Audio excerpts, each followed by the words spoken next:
Good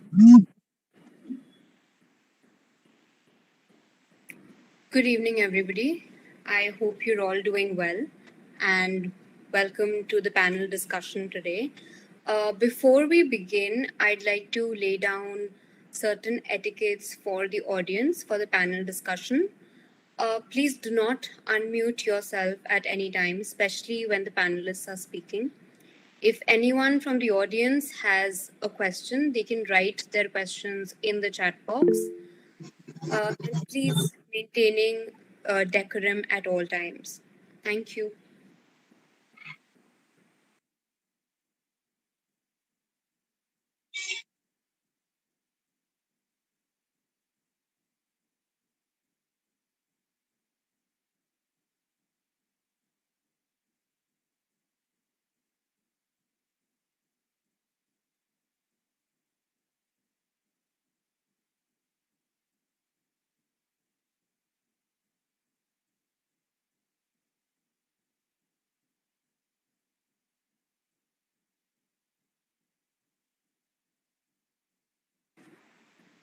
Good evening, everyone. I, Fatima Junaid, welcome you on the behalf of the team Up Naaz for a panel discussion on rape culture in India. There has been a significant increase in the number of rape cases in India. This highlights the ingrained gender based attacks in the country. A cause for this, as said by experts, is the deep rooted patriarchal structure of the society that has created the second class citizen status for women in India. As said by researchers, the problem of rape cannot be looked at in an isolated manner. It requires the legal and psychosocial lens to be understood. The seed for this structural problem is planted at an early age, which is internalized by the children.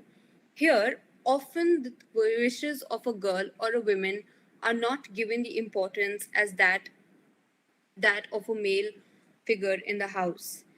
Indian culture, as well as its British colonial legacy, which blames victims of rape, is sympathetic to perpetrators and which treats women who have been raped as damaged goods, who then suffer further afterwards. The recent Hathras case has created another stir in the country. The brutality of the crime cannot be explained and is a showcase of the flawed democracy and the system. The panel discussion would specifically be talking about the Hathras case, throwing light on various specificities of the crime. I welcome all the esteemed panelists for today's discussion. I'd like to start by introducing the panelists to the audience. Our first panelist is Ms. Gargi, a licensed clinical psychologist working at AIMS.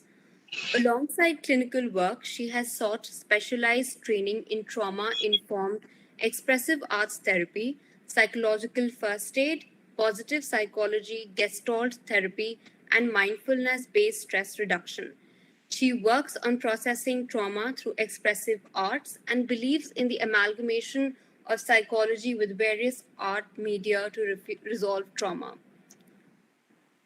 Our second panelist is Ms. Praneeth. She is the founder of Pour the Heart Out, a registered mental health organization. Her vision with Pour the Heart Out is to be able to build an honest platform that provides authentic mental health services and facilitate difficult conversations. She is a practicing counseling psychologist, relationship expert, and sexual abuse trauma recovery specialist, and believes in a holistic model in therapy and an eclectic approach. Our third panelist is Ms. Jagrati, who is the Associated Program Coordinator at Delhi Commission for Women and is currently working for the most sensitive project of DCW, which is the Crisis Intervention Center of Rape Crisis Cell. It includes all the rape cases and POXO cases reported on 181 or 100 number. She has an experience of 6 years of working in the field of women's rights and has her own NGO in which she works for empowerment of women by providing them different ways of employment. Our fifth panelist is Advocate Meenu. She is the president of JNK National Child and Women Development Council and holds the position of ambassador at International Child Abuse Prevention Program.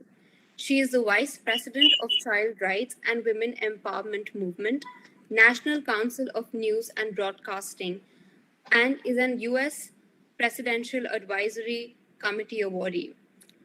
I welcome all the esteemed panelists for the panel discussion today. Thank you so much for taking our time and being with us here. For the benefit of the audience, I'd like to give a brief as to what the structure of the panel discussion would look like. The panel discussion would be divided into three parts, discussing about the legal implications, lack of reporting, and the Hathras case.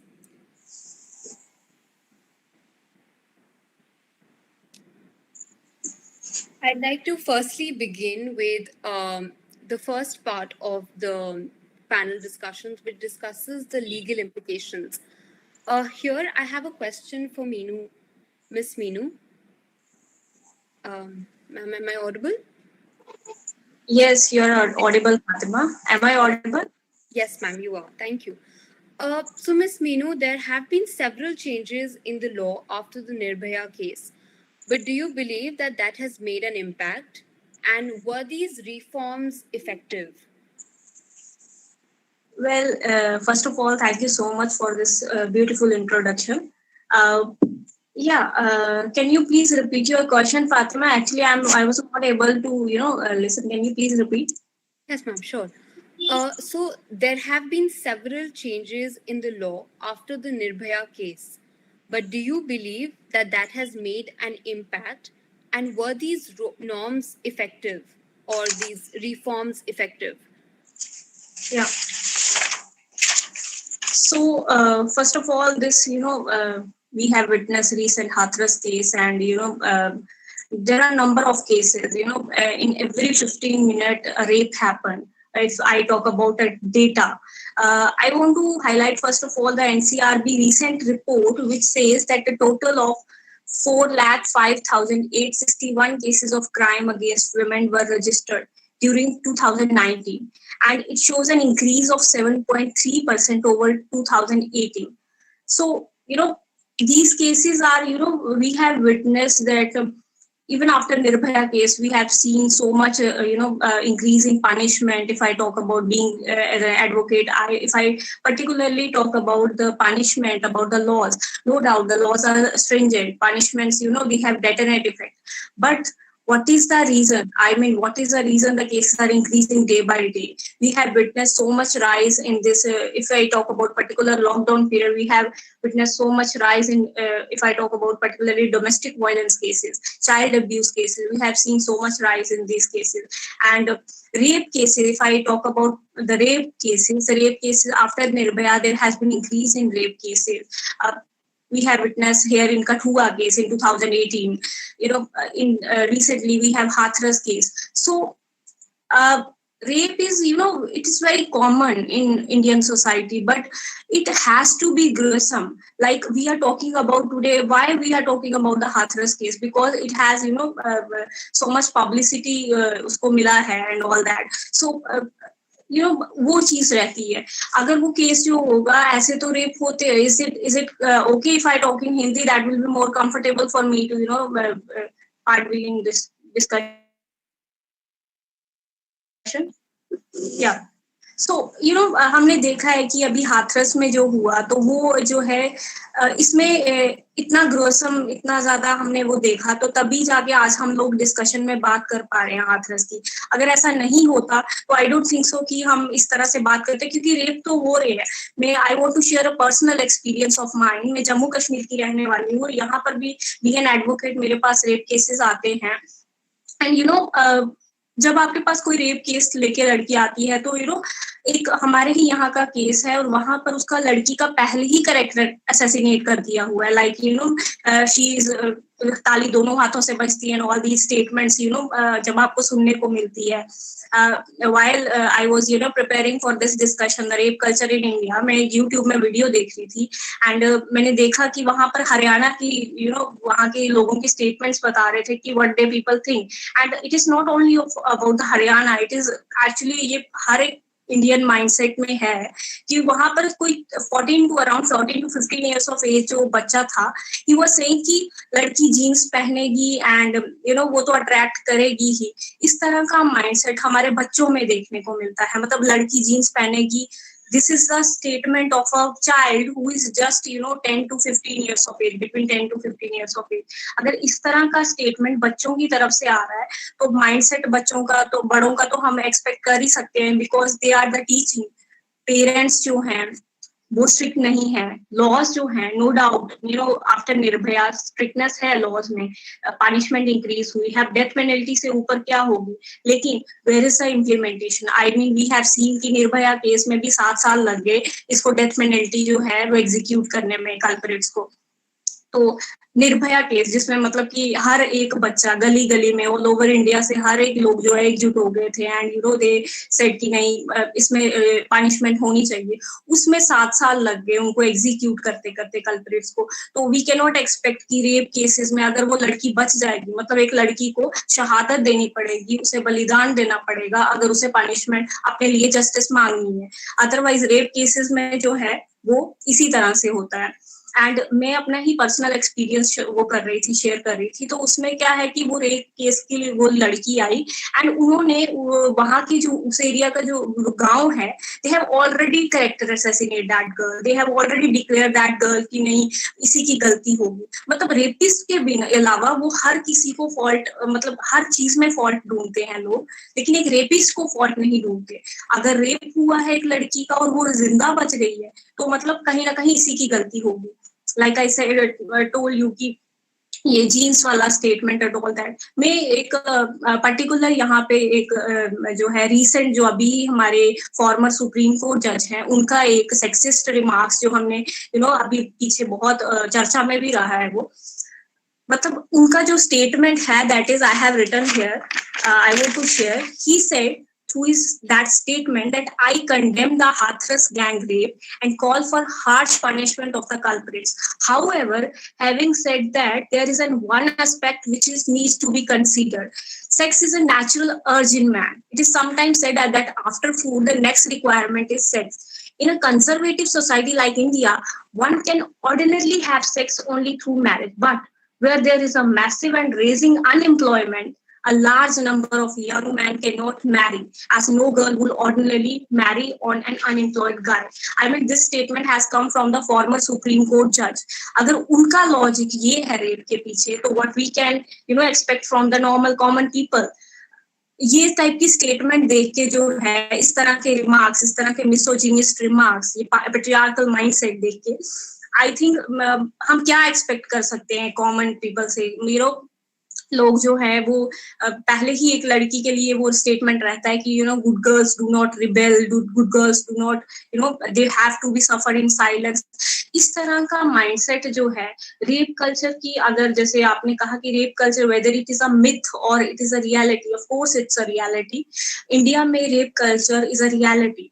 पहले ही लोगों ने जो है already लड़की का एक 14 साल की अगर लड़की है उसका ही पहले ही कैरेक्टर असैसिनेट कर दिया है कि नहीं अगर उसके साथ रेप हुआ है कि उसका कुछ ना कुछ फॉल्ट रहा होगा. निर्भया के केस में भी हमने लोगों की कुछ स्टेटमेंट्स देखी थी, दे टोल्ड कि नहीं गर्ल वाज उसके अपने बॉयफ्रेंड के साथ रोम करी थी and she has weird a short clothes and all that. But हमने अभी दिल्ली में ही देखा कि 19 ईयर ओल्ड जो लेडी है उनके साथ रेप हुआ है. तो I mean he has wear, उन्होंने क्या पहना था ऐसा कि वो अट्रैक्ट की. एंड व्हेन यू विटनेस हम देखते हैं 6 महीने की बच्ची इज नॉट सेफ, तो उसने ऐसा क्या पहना है, I mean which generally mindset is कि लड़कियां attract करती है through their genes, through their short clothes and all that. This kind of mentality, you know, sick mentality कि अभी भी society में prevalent है. और जब बच्चों की तरफ से when I, you know, मैंने लिटरली मैं कहूंगी मैंने जब उस टाइप की स्टेटमेंट एक बच्चे की तरफ से सुनी दैट चाइल्ड, यू नो, वो 10 से 15 साल के बीच में उसकी उम्र थी, and he was saying that नहीं, लड़की ने जीन्स पहनी है तो वो अट्रैक्ट करती है, फ्रेंडशिप करती है. I mean, they considered it friendship as a, you know, if a girl, you know, do a friendship, what he trying to, you know, उसको क्या लग रहा है कि that girl, you know, वो कुछ करने की, उसको रेप करने के लिए अट्रैक्ट कर रही है एंड ऑल दैट. रेपिस्ट के अलावा वो लोग हर किसी को ब्लेम कर रहे थे. Right. I think blaming the woman has become a way of life where Right. whenever such incidents take place. Thank you so much for your answer, ma'am. Another question that I'd like to pose to the panelists is rape culture a myth or a reality? Anyone from the panelist can unmute themselves and answer.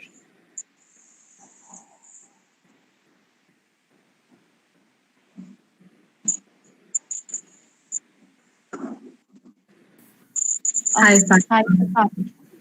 Hi. please go on. Gargi. Yeah. Sorry? This is Gargi. I'll go ahead. Right, sure. Yeah. So we talk about rape culture, right? And the fact that we are questioning it also brings a lot of, reality of our society today.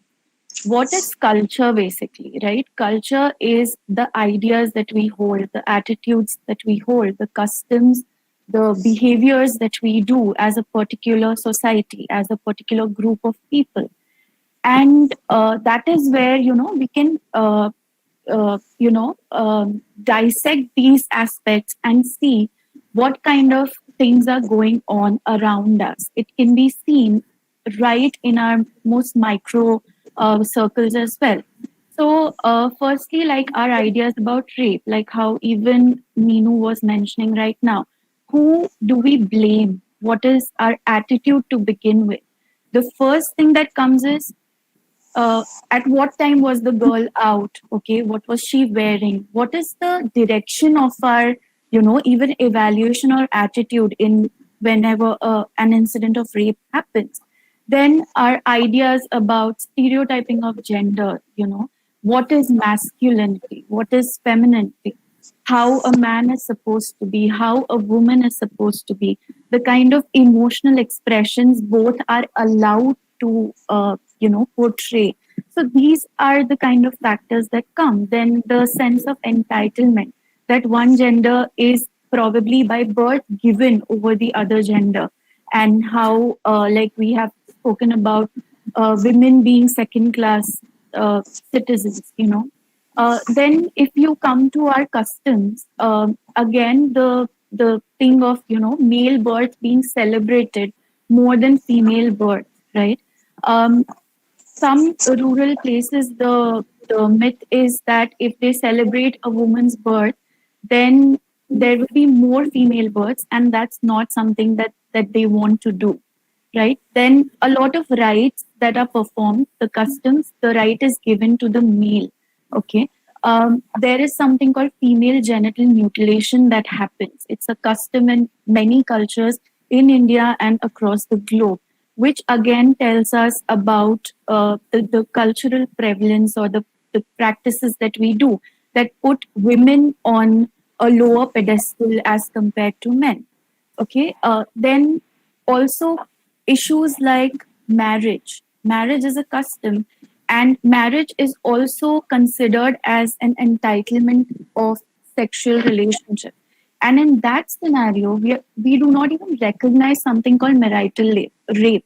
That's out of question totally for a lot of people. There's no recognition that something like that can happen. So our customs are flawed, right? Then comes our behaviors. What kind of behaviors do you see on part of males, right? Even something as commonly seen as men urinating in public, which is like a man taking pride in his genitalia and organs putting it on free display, whereas a woman, a girl from a very early age is told to hide everything, to cover everything.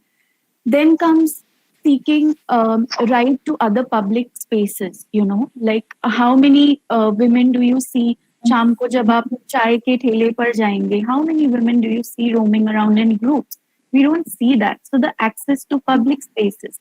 Women, on the other hand, the behaviors, their families and their behaviors, they are always on guard. There is a fear. So if we look around us and in our own families, the kind of conversations that go on, the kind of customs that are followed, and the kind of behaviors we engage in, if we see that only, the limiting behaviors, the feeling of fear and a feeling of helplessness, then you actually know that this question of rape culture being a reality or a myth does not even like come up, because it is a reality more than being a myth, right? Completely. So I completely agree with the part about women taking up public spaces, which is a very controversial topic in itself. yes. Thank you so much, Gargi, for your valuable input. A question that I would like to pose to Praneeth. I see you're unmuted. So, in June of this year, the Thomson Reuters Foundation released a survey report that showed that India as the world's most dangerous country for women, outranking countries like Syria and Afghanistan. So, what are your thoughts on that, and how do you feel about that? Right. So I'd actually answer your question by taking forth what Gargi was sharing, that, there are customs, there are rituals, there are practices, behaviors that all portray that one part of our culture that is very rich is the rape culture part. And that's very unfortunate. And, when your education, your training, your conditioning since the childhood is such that you're instigating such ideas in very young children, then of course you won't be surprised to look at the fact that the country with such ideas turns out to be the most unsafe country for women. I'd like to go a little bit towards, when is it that rape culture starts to get instilled in a particular country? And for that, I want to look at the systematic training that we do in our culture as parents. That recently we were discussing on another panel about sex education, and we were talking about how sex is made such a big hawa in our country, and this is how it's taught to the children as well. I mean, how are we doing sex education with children today? That we're doing more abstinence training than telling them what sex is. Abstinence is that, oh, this is wrong, and this is something that you should restrict yourself from. You should not engage in sex. It's bad. Kuch bahut galat ho jayega. So what children are learning is that, I mean, the whole idea with good and bad touch, right? The word good and bad, what it does is that the word bad adds so much shame to the entire concept of being touched sexually, wherein the point is not that it's good or bad, right and wrong, white and black. That's not how sex is. Sex is always a gray area. It's more about how does that touch feel? How do you perceive it? What does it do to you? Is it consensual or not? But we're not doing sex education in context. So, whenever parents are walking into therapy, they're always talking about how do I, or when they come for, these parental training workshops, they always have these questions. How do I tell my female child to protect herself? So sex ed is only restricted to female child. Good touch, bad touch training is only restricted to female child. कि अगर कोई ऐसे हाथ लगाए तो ये गलत है, किसी को ये touch नहीं करने देना. So as a result of that, what is happening is that the family members, I mean, when I work with sexual abuse trauma survivors, I see that for most part, the abusers are the perpetrators are the people that the child knew. They are from the family, they're from the friend circle, and they're very from the close-knit society, the people that the child trusted. So now, when you were training your child and telling the child that, good touch, bad touch. Now, the word bad associated to it has already developed shame in child's mind. Now, even when the child is going to be wrongly touched, they're not going to come to you and tell you that something of the sort has happened to me. Because all of this sexual assault, sexual abuse, rape with a child to begin with does not happen in isolation. When a perpetrator does that to a child, the child is programmed in a way that the child will not open up their mouth and go and tell someone. So, what is the perpetrator telling the child? Ke, अगर तुमने बताया तो सब तुम्हें डांटेंगे, अगर तुमने बताया तो तुम्हें घर से बाहर निकाल देंगे, no one will love you anymore. So one, the child is taking into consideration what the abuser has said. Second, the child remembers that my mom also said that this is bad. So if I am wrongly touched, the touch is bad, but I am the one who's being touched, vis-a-vis, I am bad as a consequence of that. So I am in a situation that is just wrong, it's bad, it's shame, and I can't talk about it. And this is how we have exactly fallen into the trap of the perpetrator, and we've restricted that environment for the child. We've isolated the child in a way that now they're just going to keep falling into that cycle, and when we're bringing up our children like this, I mean, no wonder, I'm not surprised that the research said that India is becoming one of the most unsafe countries for women. And on the other side, nobody is telling the male child that, acha, even if you're training them, you're not telling them that no one can touch you also on these parts. Besides, the one thing that we're missing on the sex ed part is that you also need to tell your child that you also can't touch, and both male and female. So like Gargi said, the distinction starts to happen from that very age. That female child will be told that you are not supposed to allow anyone to touch, and the male child will be told that nahi karna hai, gandi baat. A lot of children are curious, so they or they're just very naive, so they just end up touching you here and there, parents as well, and then you just scold them and tell them gandi baat. Now that's the thing. When you're washing your clothes and you're picking up your delicates, and while you're drying them, you're covering them with a malmal ka kapda. It's making the child curious as to what's underneath that. And that is where the curiosity begins from, and it continues, And that's why in the earlier panel discussion, we were talking about how a lot of females in hostel settings share that their delicates get stolen. And by who? By men, because they're curious. And this is where we're not taking care of their curiosity since the beginning.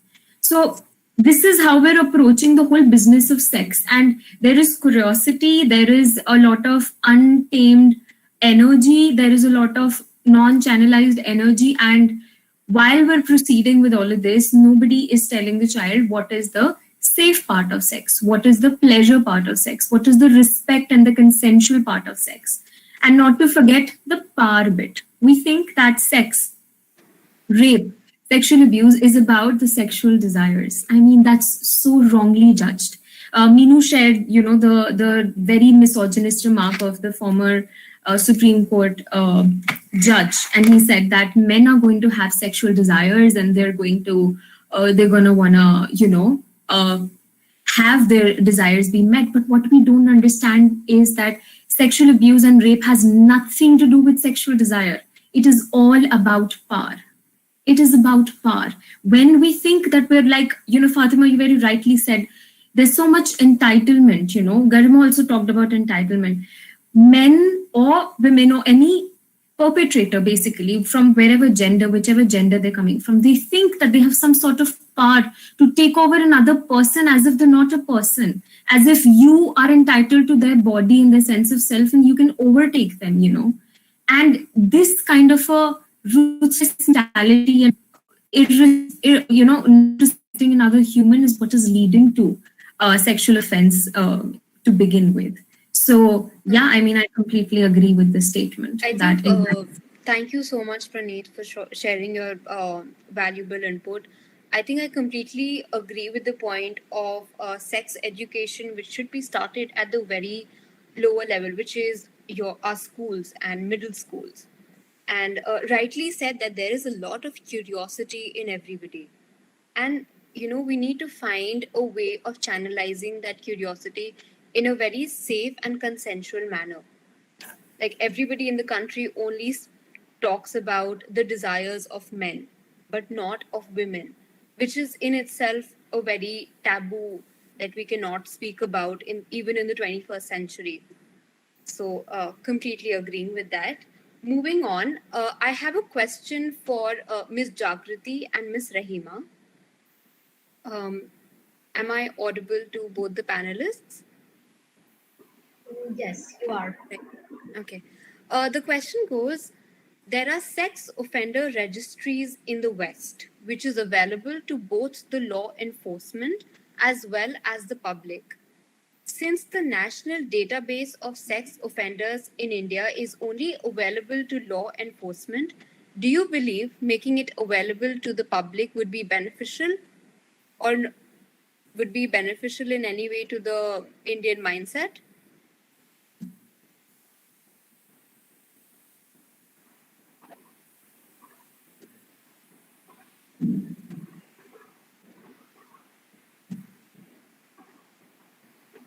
Should I repeat Okay. the question?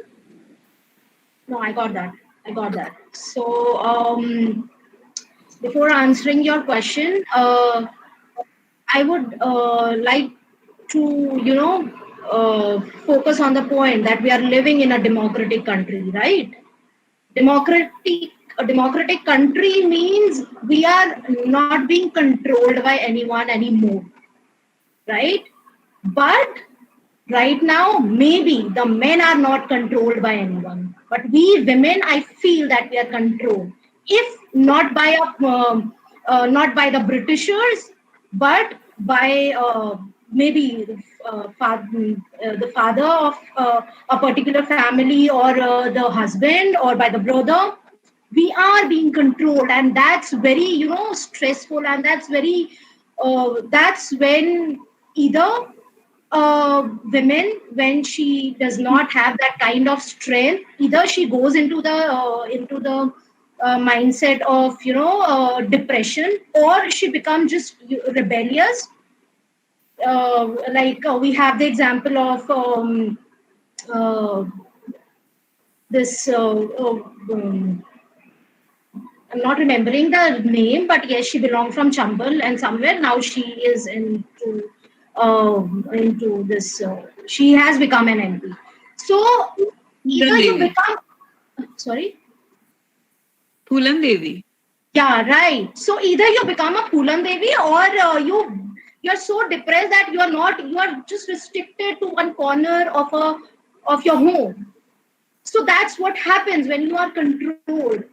And after 70, we celebrate our Independence Day. I mean, for whom we are celebrating our Independence Day? Just for half of our citizens. What about us? Because right now, even if I am in a position to talk on this panel, I still have so many restrictions. And on a daily basis, I have to fight for it. I have to, on a daily basis, I have to take permissions, and for very, very small things, which are considered for men. They can do it without any permission, without any restrictions. They can do it very easily. So why this kind of discrimination? I learned this word discrimination in my sixth class, when the chapter of democracy was introduced in our NCRT book. So when I got to know about this word discrimination, I searched it in dictionary, and after that, at different point of time, when I saw that I'm not being permitted to do a few certain things, and for the same thing, my brother has is being given permission. I started saying this one particular, I picked up this word, and I started saying this word to my mom every time, that you are being discriminated, you are doing this discrimination. And right now, till now, she says me that कि तुम हमेशा मेरे को यही बोलती थी, ये discrimination discrimination पकड़ लिया. Yes, I have this thing I have this word in my mind, because you are doing it. And the worst part is, you've normalized it. I mean, what are you, you have normalized a thing which is so frustrating for us. No, you can't do that. You are normalizing when a particular thing become a culture, when you have normalized something, you have normalized rape. I mean, what kind of society are we, are we living? So when we are talking about rape and we are associating the term culture to it, it's so, my blood just boils when we talk about rape. Yes, I just get furious on this particular term. But when this culture is associated to that particular term, I get more furious. Why? Because, and it's not that we are just saying that yes, rape has become a culture in India. No, it is there. And when I also felt very bad when there was this first question, that is rape a myth? I mean, rape, how can rape be a myth? I mean, Completely. myths can be something like when you say that when you are menstruating, you become impure. That's myth. Rape is not myth. You are destroying a woman physically, mentally for a very, very long time, and you're saying it's a myth? Oh my God, that's horrible. And on a daily basis, I always wanted to do a job. I mean, I didn't had a plan that what kind of profession I want to get in, but I always wanted to get into a profession where I don't have a 9 to 5 job. And whenever my father asked me that what exactly do you want to get into, like when you are graduated, so every now and then he used to ask me when I was in graduation. So I was like, I'll do something where I have to work for a very long time, and I just get into it. That kind of work I want to do. And I didn't know about Delhi Commission for Women at all. So right now, what for 9 to 6 or 7, I am into my office, and after that, even at at night, at midnight, during 2, 3, 4, I get calls that yes, this rape case has come. Now, what kind of things are we going to do? So, what kind of steps are we going to take? You know, when we are dealing with rape cases 24/7, and still all these things are happening, your mind gets, I'm sorry to use this word, but yes, your mind gets fucked up. What the hell is happening? And then there are people who are defending it, who are saying, I mean, I heard that mother of accused who said that it was not rape, it was not my son's fault. How can it not be your son's fault? How can you save that accused person? I mean, this, Right. I and think I completely agree with you, Jagrati. I think dealing with news like this 24 into 7 can be very traumatic. And like, I completely empathize with you on that. And thank you for your inputs. I just have one request for all the panelists. Since we're very short in time, can all the panelists please be mindful of the time that they take to speak on the questions? That'll just help us finish the event in time. Miss Rahima, would you like to add to the question? Yes. So I come from the experience of having lived and worked in Gujarat, and in Gujarat, we in 2002 we saw a lot of gang rapes, um, and it was a kind of communal violence alleviated to shame the women, and so we saw sexual violence like the breasts of women being cut off.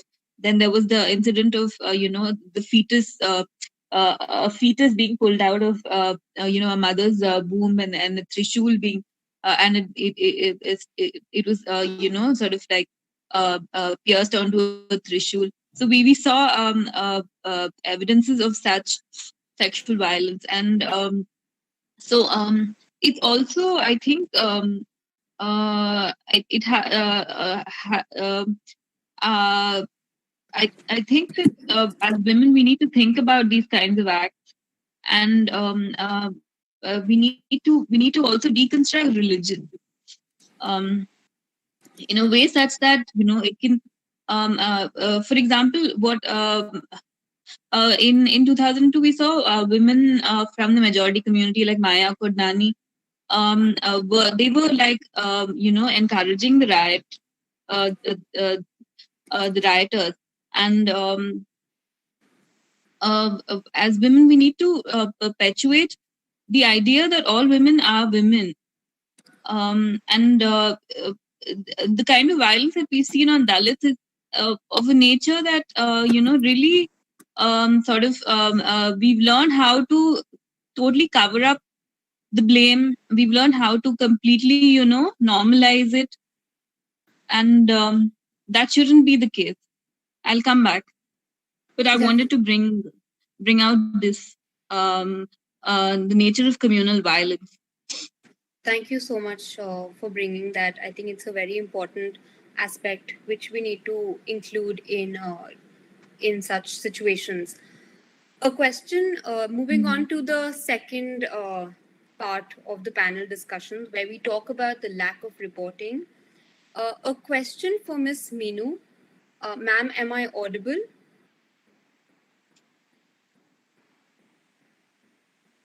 I think she has left. She left. Yeah, due to some connection issues, I think she has left the meeting. Okay. We'll try to contact her in the Right. meantime. Ms. Jagrati, I had another question for you. Why don't more women report rape to the police, especially in rural India?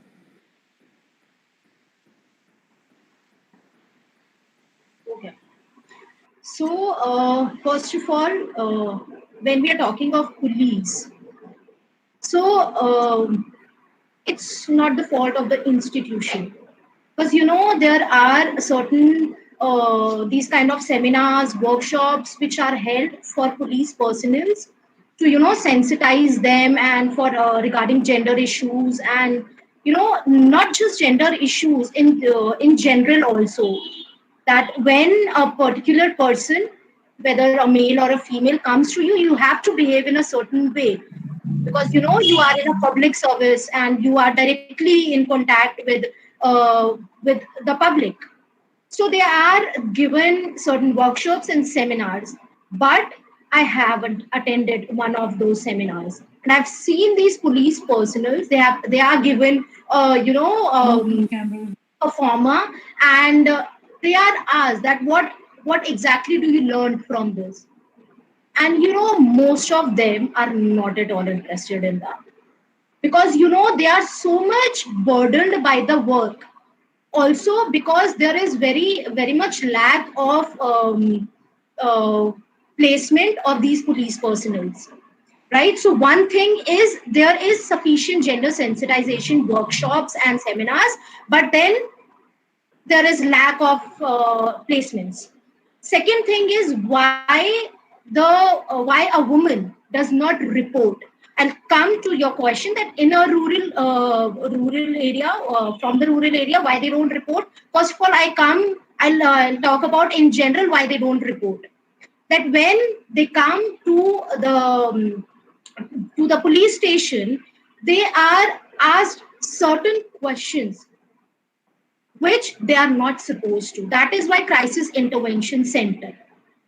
So in Delhi, we have this crisis intervention center where counselors go and they make sure that these women are not asked those kind of questions, and they are made uncomfortable, and they're not asked those kind of questions which they are not supposed to. So that is why these counselors are sent there. So this is the reason why in general women do not report, that they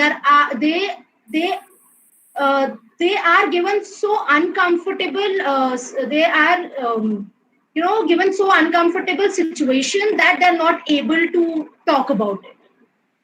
And then they are said that you'll be asked certain questions and you'll be shamed, and you'll be, your family will be involved, your life will be totally destroyed, and you won't be able to move on. These kind of things, they are tortured so that they don't report at all.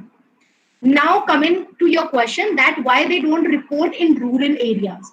So in rural areas, in general also, we have this phenomena that uh, the honor of the family is associated to the vagina of a woman, right?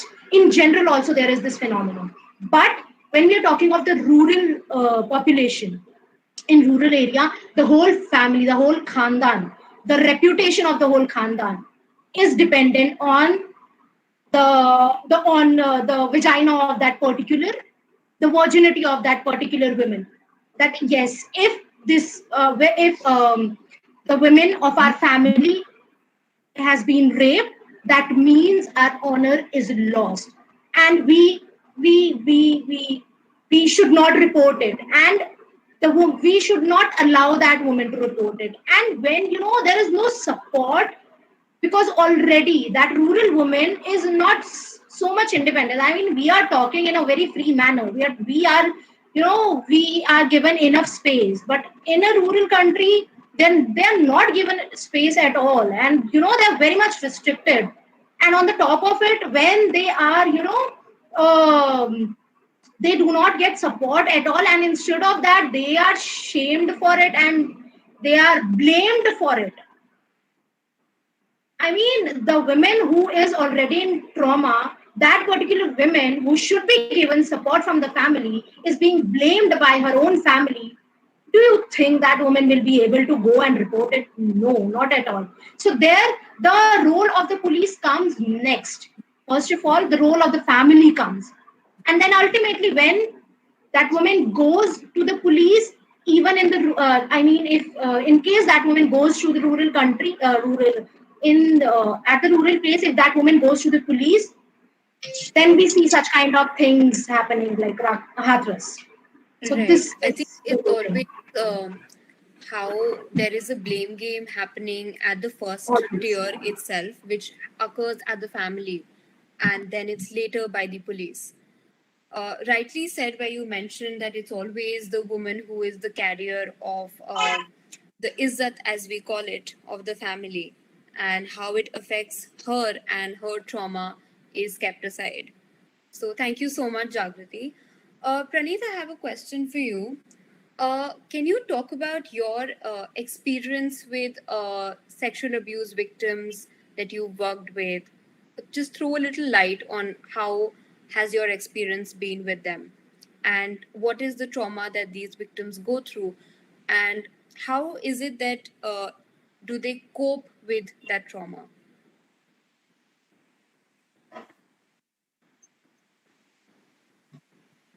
Praneeth, you're on mute. You'll have to unmute yourself. Yeah. Right. Sorry about that. So, Fatima, it's actually unimaginable to see the kind of trauma that survivors of sexual abuse or rape victims carry. There is a massive impact that they have on their mental health, on their sense of self, on their entire, identity as they know themselves. Everything gets shaken up from the very core. To begin with, like I discussed earlier as well, that when a woman or a man, for that matter, is sexually abused, raped, it is always followed with a lot of shame being, incited to the victim. Now, when on one side you're physically suffering, you're mentally suffering, you're psychologically suffering, someone has just come and has taken over your body, has violated you in all the ways, and has left you feeling. A lot of my clients of survivors of such abuse talk about themselves as, or their experience as, that, ma'am, in that moment I felt like I wasn't a person. In that moment I felt like I was just a body. Some of them talk like, in that moment I felt like I was just dissociated from my body, like I wasn't there. I am lying down on the street and I'm just looking away, and I'm looking at the street lamp by the end of the road, and I'm just fixated on that. And the first thing I think that all of the victims struggle with is the fact that why couldn't we save ourselves from the situation? Why couldn't we come out of it? And they carry so much shame in thinking that they somehow facilitated the perpetrators to do this to them. Especially in cases of chronic long-term sexual abuse, where one perpetrator is repeatedly abusing the victim, there is a massive amount of shame that the victim carries in thinking that this has been going on for such a long time, or this had went on for such a long time when I was a child, and why didn't I stop it? Did I like it? Because my body was reacting. So I think the first challenge that we as psychologists, while working with the trauma survivors, deal with is that there is a massive amount of shame. And whenever we talk about shame around sexual abuse, it's not just something that's coming from society. Even if the survivor is not telling the society, even if no one around them knows that they've been abused, the shame is just internalized. They talk to themselves just in the way the society would talk to them once they do end up revealing it. And that is why I discussed the whole childhood part, that how you've been trained is what is going to form that narrative that you're going to have towards yourself when you're in a position of a victim. So how we work with sexual abuse survivors is that we first allow them to grieve for what they've lost, to grieve for those violated boundaries, to grieve for how they've been just treated in such heinous manner. Because for most part, there is a lot of dissociation that happens. Dissociation is basically that when your brain sees that you can't escape this situation, you're being abused right now, but because the doors, you're in four walls, and this abuser is a lot more bigger than you, your mind quickly calculates and understands that you can't get out of this. As we all have studied in biology, right, that there are three reactions to a threatful situation. There is fight, there's flight, and there's freeze. So when you can fight, you by all means try to fight your abuser and get out of the situation. When you see that you're not able to do it, you can't fight this person, you try to run away from the situation. But when both of these things cannot happen, then your body ends up freezing. And this is something that is involuntary. It's not in your control. It's really your hindbrain that decides it, the primitive brain, as a reaction to control, to survive, to ensure your survival. Now, when you freeze, your brain zones out. It starts to stops recording memories. It dissociates from the experience and just goes elsewhere. So, giving up feels like giving in to the survivors. They think that they gave in and they allowed the other person to do it. But there's a difference between allowing someone to do it and trying really hard, but at the end, giving up. So what happens is there's something called a lot of frozen trauma energy. What is frozen trauma energy is that there's a lot of trauma, a lot of grief, a lot of sense of helplessness, massive amount of helplessness that a person feels. I mean, imagine if I am a lot stronger than you right now, Fatima, okay? And I come and I just hold your wrist and you really want to go somewhere, you're going to miss a train or something, and I'm just holding your wrist and I'm not letting go.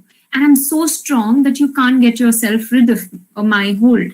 You're just going to feel utterly helpless. That why can't I be in control of my life? Why can't I drag myself out of this situation? And it's such a difficult position to be in for survivors, And us as humans, we hate feeling helpless. We can't handle this. So what happens is that their helplessness changes into anger. Their helplessness changes into dissociation. Their helplessness changes into all the other emotions but helplessness. So for a very long time, they do not process only their real emotions, real pain that came from that episode of being abused or raped. So the first thing that we do is that we allow them to get back in touch with their real emotions, because they need to grieve for something that they've been through. And for that, you need to, as a psychologist, provide them an extremely safe and non-judgmental space for their mind, not just them consciously, but for their mind to hear and feel that, oh, I can come back to my real experience. I don't need to dissociate anymore. This is a safe space. I can completely be vulnerable here, and from here on I can begin my healing journey, and I can recover from everything that I've been through, and I don't have to define this sexual abuse as my entire life. I can have a life beyond this. Completely. I think thank you so much for putting that out and sharing your experience with us. Uh, I think the trauma that is associated with such an incident is, I think it cannot even be explained what the survivor might be feeling in that moment, and the amount of time it might take for someone to get back to normal. And we cannot even define what that normal would be.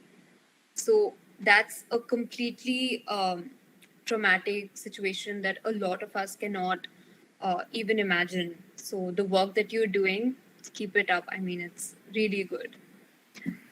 Moving on to the Hathras case. The case is a mirror through which we get to see the flaws of the Indian democracy. And it brings us to the question of, have we accepted casual cruelty and medieval brutality as normal? With this carrying forward, I'd like to put forth a question for Ms. Meenu. Ma'am, am I audible? Ms. Meenu?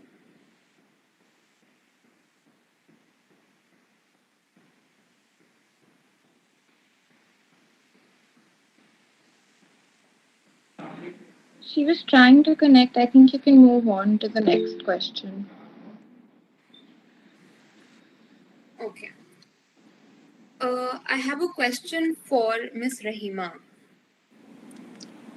Uh, the Yeah. victim of the Hathras case did not get proper medical treatment, and the administration did not follow any rules and guidelines. They also delayed in sending the samples for forensic examination. Do you think that happened because the girl belonged to the lower caste, and would the same treatment would be given to somebody belonging to an upper caste or a different class? Entirely.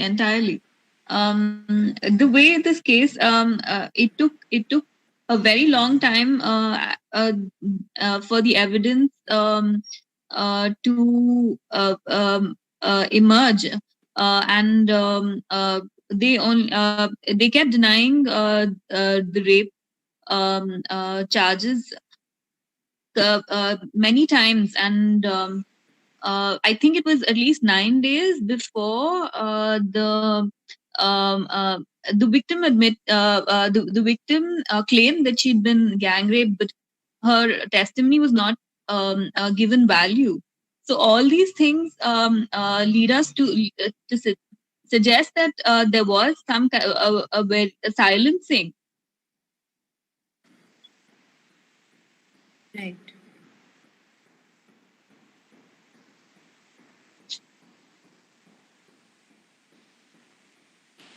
Right. Thank you so much. I think the very delay in sending out the samples is says a lot about what the case and incident has been turned towards. Bringing the question again to Miss Meenu, um, has she connected again?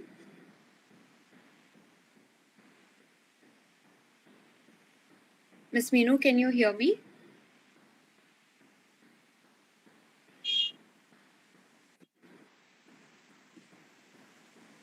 I think there is some connection issue here. We'll come back. Yeah, yeah. I'll just a question for Miss Jagriti. Um, Ma'am, am I audible? Is there? Yeah.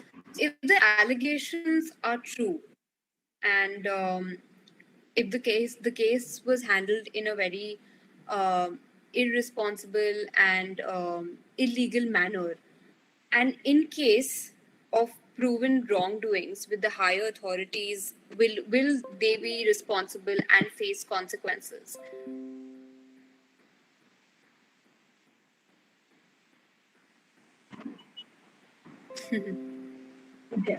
So, first of all, there was a statement given by the Chief Minister of UP that the senior officials have been uh, they have been terminated for their duties for now, I guess, for some period of time or maybe suspended.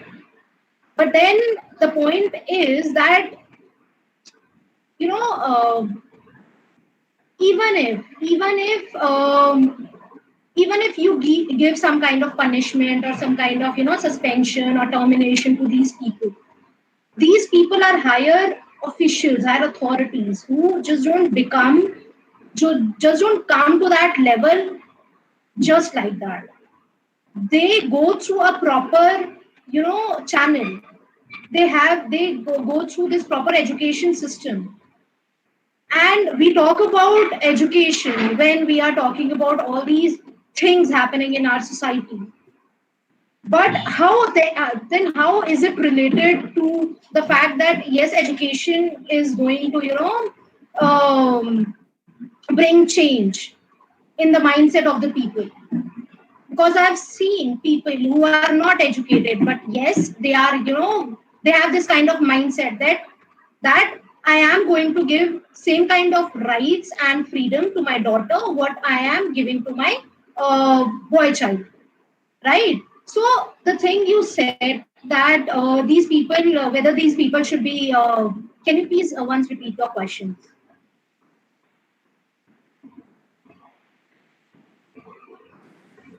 Repeat the question. Yeah. Right. If the allegations are true, the case was handled in an irresponsible and an illegal manner. In case of proven wrongdoings, will the higher authorities be held responsible and face consequences? Right. Okay. So again, even if they face consequences, why did this even happen? Like, I'm very sure that they are going to face consequences. I'm very sure about it because no one is, at least the chief minister of that particular state is not going to take blame of that on his own shoulder. I'm very sure about it. So yes, they are going to face, serious consequences. But I mean, I'm not able to digest it that they did it on their own because they're human. They are also humans. I mean, when it's not about doing your duty, it's a human thing. When you are not able to do a humane thing, even a humane thing, I'm not going to question your duty. I'm not going to question that. I totally agree to the fact that yes, they may face serious consequences, but then at the same time, I don't agree to the fact that they did it unintentionally. This was totally intentional. They knew what they are doing. They knew that it was wrong. Completely. I mean, just the way how the police handled the entire case at night was something that shouldn't have been done, where the family wasn't even given time to grieve. Um, so, yes, thank you so much, Jagrati. A question for Miss Gargi. Ma'am, am I audible? Yes. Right. Ma'am, what steps should be taken in terms of psychological intervention to prevent sexual assault? And also, what steps does the government agency or the hospital take for the victim or the rape survivor? Right. If you could just elaborate on that. Yes. First of all, the thing about, the fact that we are always talking here about, say, family, reporting to the family or reporting to authorities and all. But before that comes a woman's self, right? So, in a lot of cases, for most women, the self worth itself is not that developed for her to acknowledge that she even has a right to speak up, right? Um, that's not that does not even exist for her. So there's a very negative and low self concept that's there, and that's that's like very systematically crushed through childhood. So there's no assertiveness in a lot of cases. There's no recognition of the right to say a no, or the right to establish boundaries. Um, in a lot of cases, the woman is not even given a will. She's not even seen as a human who has a choice. So it really makes it difficult for her to go ahead and speak. And when it comes to intervention, as Praneet also mentioned, the amount of trauma they come with when they come to a trauma center, or when they come to a therapist, a lot of them also experience mutism, which is also like a form of defense where you are so traumatized by something that you shut yourself completely. So there is no voice. There is like literally, that's like a literal expression of the personality saying that I don't have a voice to express what I have undergone. And so a lot of our work around such patients involves giving them a lot of safe space and comfort, as Praneet mentioned. In this particular aspect, something that I have been advocating and promoting and training people with is psychological first aid.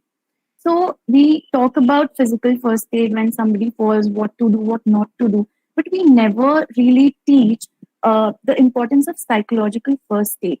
In cases of trauma like rape, what do you do at first? Now, what happens is when a woman is raped, when she's found, there are so many people around her. She's questioned, she's physically examined, which again is like one of the traumatic aspects of the whole process, which again makes them not complain, because the physical examination again feels like a violation in itself. So psychological first aid, like how Jagriti also mentioned, that now there are counselors placed, they help them get through that process.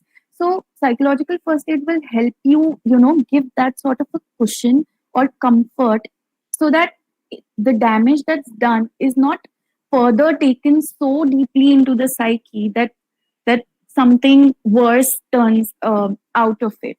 So psychological first aid is definitely one of the things. Then again, the authorities also come into question, and there's physical examination and everything. But in terms of therapy, the kind of interventions I plan around are expressive art space, because when we don't have words, a lot of our trauma is stored in at a very subconscious and unconscious level. And when given free space to, just me and the client just sitting there, a victim just sitting there, and I am holding a space for her, probably just creating something with her on a paper, given a piece of crayon and a paper, they can actually manifest something, even if it's anger, even if it's saying that what the hell is this, I don't want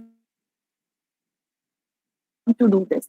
At least they get to, come to that level of expression with therapy and with the clinical help. Yeah. Right. Thank you so much. Thank you so much, Gargi, for explaining it that well. Uh, we're nearing the end of our panel discussion, but before we end, our audience has some questions for the panelists. I'll read out the questions for the panelists, and the panelists can unmute themselves and answer.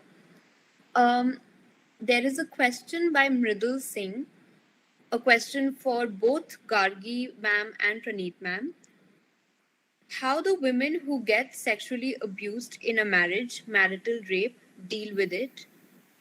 What is the mental trauma that these women go through? Do such cases get acknowledged? It is a question to both Gargi and Praneet. Right. I'll start. Right, ma'am? Right. So, first of all, a lot of times, because like we've been discussing throughout the panel today, that there is very less awareness as to how one can get raped even in marriage as well, and how Gargi ma'am shared that marriage, this suddenly, if you're married to a woman you are entitled to her body and you can violate her whenever you want, and somehow she's obliged to give you sex whenever you want. So to answer the first part of the question, how do women react to it? For most part, they don't react to it.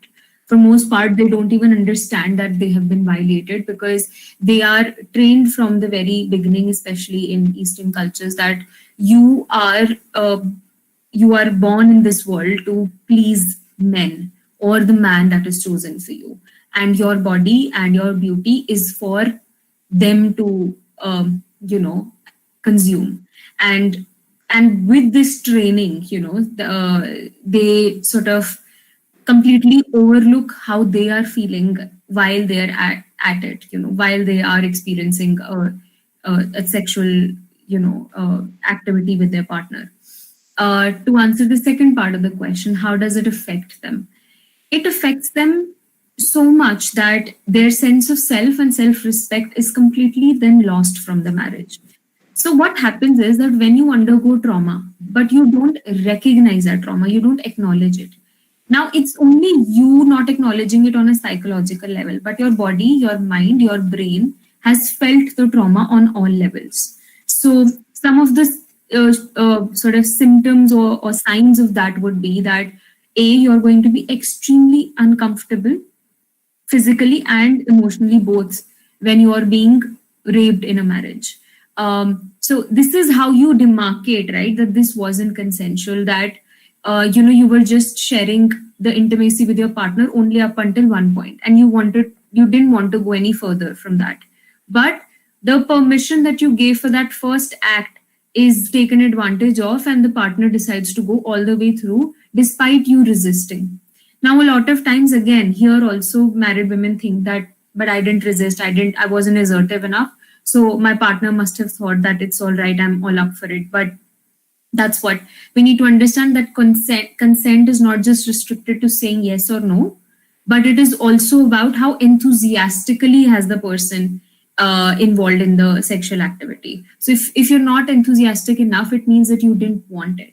And then let your emotions be the window to whether it was consensual or not. So when you come out of a sexual experience feeling disgusted, feeling violated, feeling very uncomfortable, feeling an emotional and physical, both kind of pains, then you know that there has been an incident where you were not agreeing to it.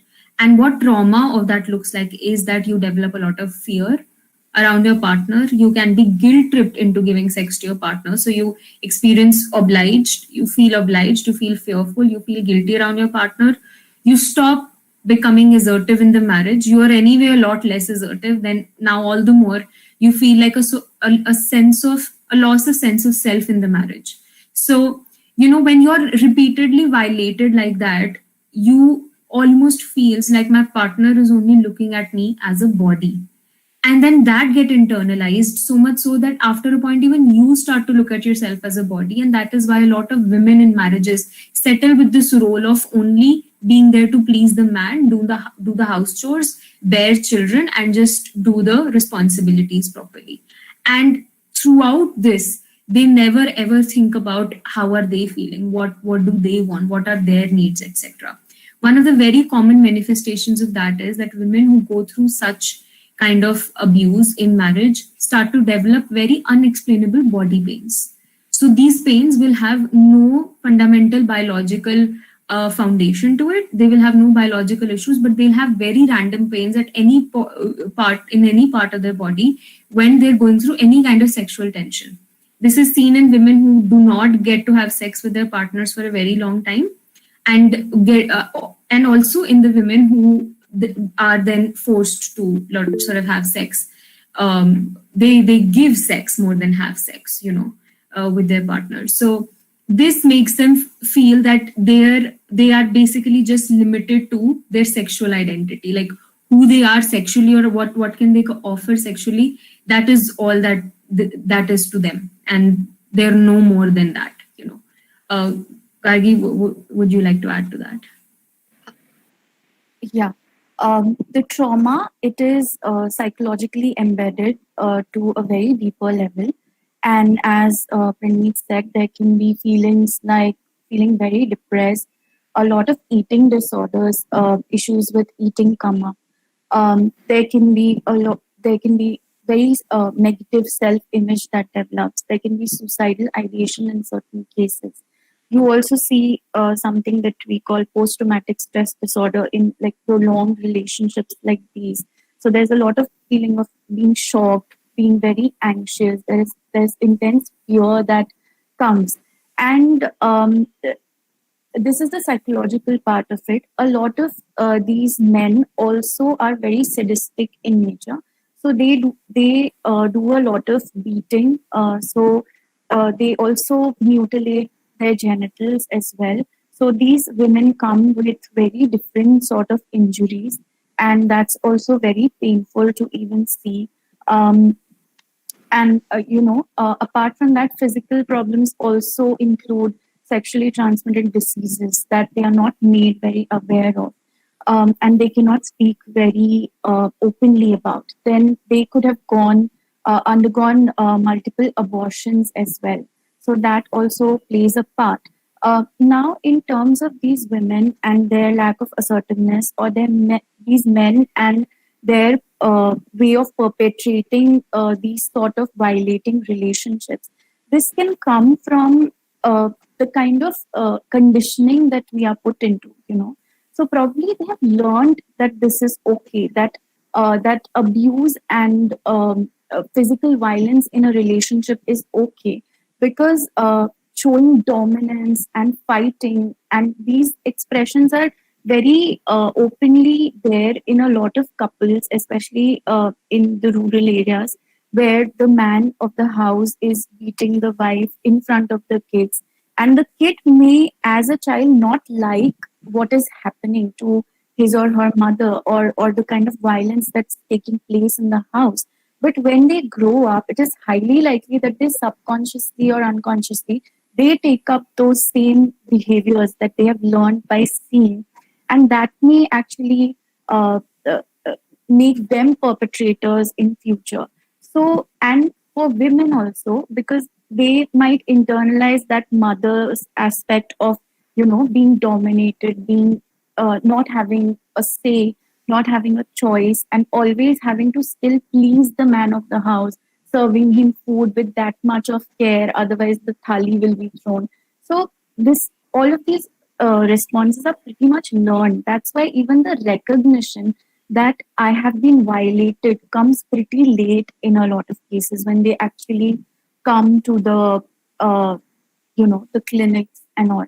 And are these addressed? Yes, on a clinical level, these are addressed, but I'm not that sure of the current legal aspect of this. But as far as I am aware, this is still not that punishable as an offense, and it's not like the petitions are going on for it, but it's not recognized legally as yet. So Completely. I think rightly said by both of you that it's it's in the childhood where all of these behaviors are learned, and as we grow up, they're internalized by these children, and in the future, when they grow up, they're the perpetrators. So definitely, thank you so much, Gargi and Praneet, for answering the question. There's another question for Jagrati. Ma'am, where does our education system lack that such evil acts occur by not just uneducated men, but also educated men? Okay. So I would like to add to what Gargi just said, that to the legal point of it, whether marital rape is recognized when it comes to the legal part. No, it is not recognized at all. I've worked in crime against women cell, which is totally based on the cases they handle is totally based on the marital disputes, right? So when the counselor who is present there, when she does the counseling for a very long period of time, then at the end that women comes up with this point that yes, this is one thing because of which I am being physically pained. And I've seen so many women that they were crying so badly that physically I'm in so much pain, and that person is not realizing my pain. I mean, it's not inside me, that okay, if I don't say it, the person won't, maybe won't able to understand, but it's outside me. I'm physically in pain, why he's not able to understand it? And then in crime against women cell, the crime against women cell belongs to Delhi police, right? So this has been established by Delhi High Court, right, on the guidelines of Delhi High Court. So what they do is they provide counseling so that these marital disputes get solved, right? And there is no punishment at all for these marital rapes. These are rapes, these are brutal, these are very, painful, but these are not considered, uh, there's no punishment for this. There's no punishment at all for this. And then, uh, coming to my question, the educated men, we are talking about the educated men. Personally, I don't know, this is my personal view, I don't feel that education in any way related to the kind of mentality that we have. I don't feel like that, because I've seen people who are not at all educated, but they're ready to give equal opportunities to girls. I've seen fathers who have done PhDs, and they're not ready to give equal opportunities to their girl childs. So the only reason for this is, I believe, the male ego. This is the only reason that comes in between the whole idea of giving equality to. And why are we even saying that we should be given equality? It's our right. We're not asking for it. It's natural. It's you know that is why I don't, sometimes I don't use the word feminism, because most of the times people get offended by the term feminism. I said, most of the times I use the term, okay, I won't use the word feminist, that no, I'm not a feminist, but I'm an equalist. And both are same. So let's be equalist at least. So maybe from that you'll be able to understand. So yes, I believe that there is this male ego which does not allow them, even after the higher level of education, they're not able to, recognize women as their equals.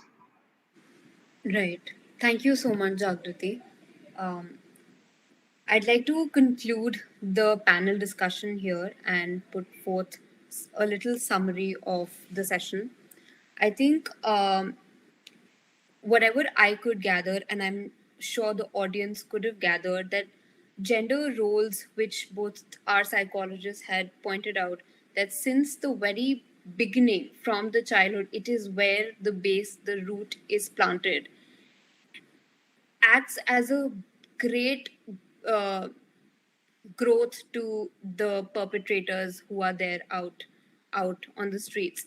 And it is always the internalizations of what we see and in our own surroundings, in our own families, that we learn and we develop that behavior, and further on it gets carried on. So it's always what we teach our kids when they are young, that it's very important to make them aware about a lot of things, like it was mentioned, good touch, bad touch. These are, these might be very minute things, but at the same time have a huge impact on the overall development of a child. And again, it's again a process of how a child grows. And the entire talk about the legal aspect in the Hathras rape case, and discussing what the rape case has been, and the trauma, the psychological trauma that was not only brought upon on the victim, but also the family of that victim. And how is it that we can cope with, or the victim's family can cope with that? And considering a lot of us on the panelists, on the in the audience are women, It helps us learn by what was rightly pointed out by a psychologist, what we can do as a society to cope and as women to cope in situations like these. There is news out there 24 into 7 running, and it is on us how we process that news and let it impact us. So, I'd really like to thank all our panelists for taking out the time and bringing out the important aspects and the lenses that were very necessary to be able to see what the Hathras case was. The legal aspect brought by ma'am, and Rahima ma'am talked about the specificities of the Hathras case. I think it was very important for us to see it through a lens of religion and a prior riot that had taken place, and how a particular vulnerable community can be attacked again and it can again just not be heard. Thank you so much, Gargi and Praneeth, for taking our time and talking about the important issues of mental health and how the victim is traumatized, and the trauma that the victim goes through, the coping mechanisms the survivor uses and applies. Thank you so much. Jagrati, ma'am, thank you so much for talking about the important legal aspects and sharing your own views. It is very necessary for us to be able to know what exactly goes on 24 into 7, with especially with people who are aware of such things happening every minute in the country. So thank you so much, all of you. uh, I I don't see Meenu ma'am here, but I'd really like to thank her for bringing the legal aspect. I think it's the most important thing, where we need to know what our rights are as women, especially.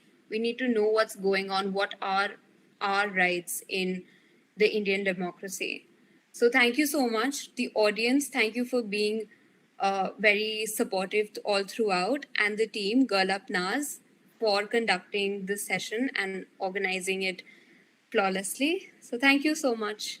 Thank you for taking out the time and joining us. Wonderful. Thanks. Thank you, Fatima. I do want to point out that this entire panel was moderated with a lot of sensitivity, and I think that's the kind of sensitivity that we need when we're talking about such important, such sensitive issues. So, well done to the entire team of Up Naaz. Thank you for having us here. Yes, well done. Thank you so much. Thank you.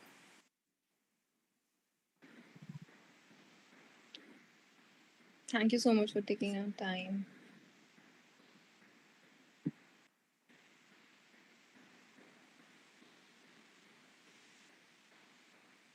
Well done to the entire team. Thank you.